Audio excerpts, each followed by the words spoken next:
All right. Epi is another one of those monstrous prepositions that have three possible sets of meanings. The meanings, if in the genitive, on, upon, over, dative, on, at, in, and against, and accusative, on, upon, in, and against. So all kinds of possibilities for translation, depending on the form that you see of the words around it. Some of these prepositions also used as prefixes in other words, aren't they? In English, we have a lot of words that we borrowed from Greek, and Greek uses a lot of prepositions at the beginning of nouns. A lot of nouns have actually prepositions attached to them, which changes the meaning of the noun. So yes, and we borrowed in the whole thing, the whole concept, the idea of an epidermis is based again on this this preposition attached to the noun, and actually it forms a different noun in Greek.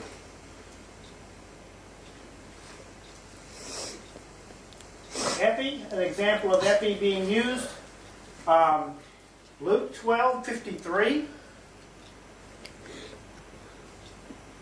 and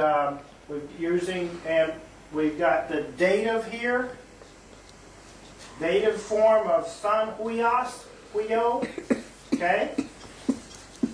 The dative of the word pater is patri, so this is epi plus the dative, okay? Remember? Then we would be using this section for the definition on, at, in, or against. And so, Jesus is talking about the time when there will be pater against huios. Kai huios against pater. Father against son, and son against father. Epi plus the dative means against.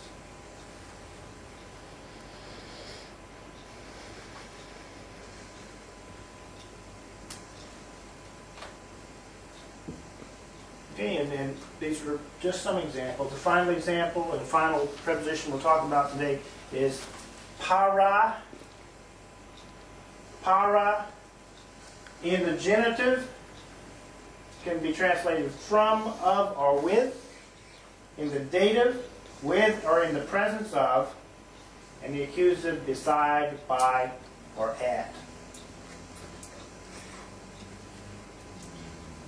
And this is another one of those words that becomes connected to an English word, paralegal, and even parachute. So you've got Greek words showing up all over the place. And here's example of para in use in the Greek New Testament. Matthew 4:18 talks about para pain thalason. Accusative, beside, by, or at. Para pain thalason. These are accusative forms of the definite article in the word thalassa. So this is beside the sea. And the reason we know that we translate para as beside here is the form that these two words take. Okay, so we've seen a number of examples of how